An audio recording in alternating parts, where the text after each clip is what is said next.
Hello mga ka-MV!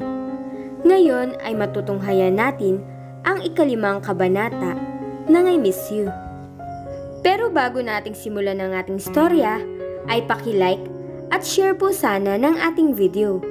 Paki-click din ang subscribe button at bell icon para lagi kayong updated sa mga parating ko pang uploads. Malapit na uling magpasukan. Mahigit 2 buwan nang hindi nagkikita at nagkakausap si Abby at Vince. Hindi na siya makatiis. Gusto niyang bumalik ito. Hindi na niya kaya. Kumbaga, surrender na siya. Kung alam lang sana niya ang bagong cellphone number nito, ay tinawagan niya na agad ito. Dahil sa tindi ng pangungulila niya rito. Not in use kasi ang number na nakalista sa cellphone ni Rose. Pasimple pa niyang ipinadala ang business card ni Vince sa cellphone niya. Noong kunwari siyang nakitext kay Rose. Malamang, nagpalit na ng cellphone number si Vince. Tumawag din siya sa bahay ni Vince para kunin ang landline number nito. Si Tito ang sumagot. Nahimigan niyang malamig ang pakikitungo nito. Wala nang dati ang kumustahan nila, kaya nahiya na siyang magtanong. Naisip niyang email na lang ang ipapadala niya. At least, private ang paglapit niya rito. Huminga siya ng malalim at humarap sa computer. Binuksan niya ang email at nagsimulang magsulat kay Vince. Tumibay na ang loob niya. Matagal siyang nakaupo at hinarap ang computer. Hindi alam kung paano magsisimula o kung ano ang dapat ba niyang sabihin. Ilang beses niyang pinalitan ang mga sasabihin niya. Nagsimula siya sa hi, tapos ginawang hello. Gusto niya ay medyo serious ang dating. Ginawa niyang dearest. Parang corny naman. In the end, nag-decide siya na simple na lang. Hi Vince, kumusta ka na? I heard you're doing great. Ako, I'm trying to cope sa epekto ng katangahan ko. Walang araw na lumipas na hindi ako nagsisisi sa mga nagawa at sinabi ko sa'yo. Miss na kita. And sorry for having been shallow and selfish. Nai-insecure kasi ako noon, lalo na at may katabaan nga ako. And akala ko, mapapatunayan ko sa kanila na mahal mo ko, lalo na at hindi naman ako ganoon kaperpekto. Akala ko hindi mo malalaman yun. Paalis na si Elma, kaya hindi nakakarating sa'yo. I was so wrong, and I'm really sorry. Sana mapatawad mo ko. Para mapatawad ko rin ang sarili ko. I miss you so much. Come back to me soon. Kinabukasan, ang unang ginawa niya pagkagising ay buksan ang kanyang email para tingnan kung may reply sa kanya si Vince. Wala pa rin. Naisip niya magkaiba sila ng oras, kaya malamang ay tulog pa si Vince. After classes na siguro niya mababasa ang reply nito. Pag-uwi niya, agad siyang dumiretso sa computer para buksan at tingnan kung may email ito. Pero wala pa ring sagot si Vince. Matagal-tagal din siyang umupo sa harap niyon. Nag-iisip kung bakit hindi pa to sumasagot. Sumulat uli siya. Galit ka pa rin ba sa akin? Dahil kung oo, naiintindihan ko. Alam ko namang deserve ko ang pananahimik mo dahil sa pagtrato ko sa iyo ng mga nakaraan. Ganto pala ang pakiramdam ng pinagtataguan. Vince, pangako, hindi ko na ulit gagawin yun. Pangako, mas mamahalin kita, mas iintindihin, mas higit pa sa mga bagay na gusto mong maging ako. I miss you so much. Ang hirap ng kada araw na wala ka. I love you, Vince. Kinaumagahan, ganoon din ang ginawa niya. Nagbukas siya ng email pero wala pa rin itong reply. Isang hapon pagkatapos ng klase, dumiretso na naman siya sa computer. Napakagatlabi siya nang makitang wala pa ring reply si Vince. Tuluyan na kaya siyang kinalimutan nito? How could he? Kulang pa ba ang sulat na ipinadala niya? Umupo muli siya sa harap ng computer. Matagal na nagsulat. Poem naman ngayon ang ipinadala niya rito. Vince, I think of emptiness when I think of you. Endless days and lonely nights. Cold gray walls that echo the silence of a grieving heart. I think of emptiness when I think of you, because my life is empty without you. Humahagulhol na pinindot niya ang send. Kalakip ang taimtim na dasal na sana ay mapatawad na siya ni Vince. At sana ay bumalik na ito sa kanya.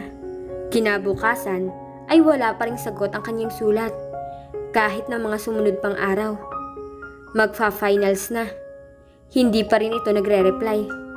Lalo pa siyang nawalan ng pag-asa nang malaman niyang nagre-reply si Vince kay Rose. Hindi niya kayang aminin sa kaibigan na ilang beses na siyang nag-i-email kay Vince pero hindi ito nagre-reply. Hindi niya kayang ipaalam sa kaibigan na sinubukan niyang maghabol, magpaliwanag, makiusap kay Vince pero hindi siya pinapansin nito.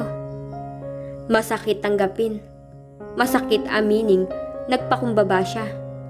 Pero hindi iyon tinanggap ni Vince. Ni sa bangungot ay hindi niya inakalang makakayanan siyang kalimutan ito. Ngunit ayaw niyang tuluyang mawalan ng pag-asa. Nagdasal siya at naniwala, lalo na sa verse as Bible. Whatever you ask for in prayer, believe that you will receive, and it will be given to you. Kung nagtaka man si Rose at pati na rin ang pamilya niya kung bakit napapadalas ang pagsimba niya, hindi naman siya tinanong ng mga ito. Hindi na kailangang malaman ng mga ito na si Vince at ang pagbalik nito sa kanya ang laging pinagdadasal niya. Ilang araw ang lumipas. Abby, nasa Palawan sina Vince ngayon, sabi ni Rose nang sinagot niya ang tawag nito. 6:00 pa lang ng umaga. Kailan sila dumating dito sa Pilipinas? Tanong niya sabay iktad. Kulang na lang ay mapalundag siya sa ibinalita nito. Kahapon lang, tumawag siya sa akin kagabi. Dumiretso pala sila roon pagkagaling na Naiya. Mabuti ka pa tinatawagan niya at nag-i-email sa'yo. Hindi pa rin niya binabanggit dito na nag-email siya ng ilang beses kay Vince. Ngunit hindi pa siya sinasagot. Nakikipag-ugnayan ako. Ikaw, never kang magpadala sa kanya ng kahit card man lang nitong nakaraang taon. Hindi rin naman siya nagpapadala ng card ah. Ewan ko ba sa inyong dalawa kung bakit ba kasi hindi ka nagre-reply sa email niya noon. Sumulat pa sa'yo, hindi mo naman sinagot. I have my reasons. Huminga siya ng malalim. Rose, kinamusta niya ba ako? As usual, hindi kanya nabanggit. Ang sakit naman ng pagkakasabi mo. Kahit kailan ay napakaprangka nito. Pero ito ang nakatulong sa kanya noong panahong matindi ang pagkaka-heartbroken niya. Natanggap niya ang kanyang pagkakamali. Na-immune na rin siya. Pero yun ang katotohanan. Ewan ko ba talaga? Parang pagkaalis niya, iniwan na rin niya ang alaala mo rito. Never din siyang magtanong tungkol sa'yo. Tingnan mo nga, kung ipahalata mong hinahanap-hanap ko siya, lalabas na nakakahiya ako. Bahala kayo dyan. Basta ako, ginagawa ko lang ang pinakausap mo sa akin, na wala akong babanggitin sa kanya. But if you ask me, isang sabi ko lang siguro dun, noon pa siya bumalik. Gusto mong palabasin na matigas ka at kayang-kaya mo. Sige, manigas ka nga. Kaya? Kung ako nga, hindi niya pinansin ang email sa kanya. Kailan siya babalik dito sa Maynila? Hindi na sila dadaan sa bahay nila. Pupunta na lang yata sa Palawan ng papa niya. May mga kaibigan lang siyang isinama roon. Babalik din sila sa Canada sa 1 linggo. In-invite niya nga ako. Ikaw lang? Hindi ka nga binanggit eh. Nasugatan na naman ang puso niya. Huminga siya ng malalim. Lumunok siya para lumakas ang kanyang loob. Favor naman please, samahan mo ko sa Palawan. Aywan niya kung saan nanggaling ang ideyang iyon. Basta sumiksik na lang yun sa isip niya. Pupuntahan mo siya? Bigla naman yata ang desisyon mo. I really want to see him. To hell with pride and all that. Kahit pa ayaw niya akong kausapin. Puntahan natin siya. Ulit niya. Kailan? Ngayon na. Hindi ka nagbibiro. I'm serious. Sandali lang ang flight papunta roon. Pag alis natin ng domestic airport, nandun na tayo ilang oras lang. Balik din tayo agad. Just bring a change of clothes. Sa bagay, Sunday bukas, pwede rin tayo mag-overnight just in case. Saglit na nag-isip ito. Anong sasabihin mo sa kanya? Hihingi lang ako ng tawad. at titingnan ko kung anong ire-react niya.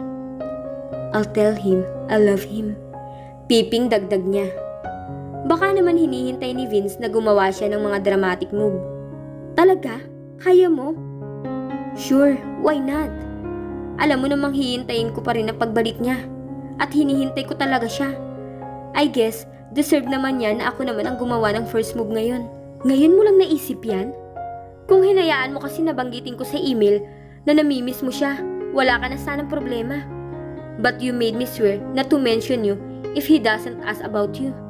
Yeah, me and my stupid, very stupid pride. Napasimangot siya. Kasi naman, alam kong hahanapin niya ako sooner or later. Hindi ko akalaing kaya niya akong tiisin ng ganito katagal. Well, sobra kasi ang palalait mo sa kanya noon. Tinamaan mo ang pagkalalaki niya.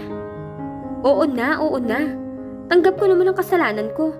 Hindi bale, kapag nagkita kami mamaya, babawiin ko lahat ng sinabi ko. Gusto kong malaman niya kung gaano siya kahalaga sa akin. Sa wakas, namulat ka sa katotohanan.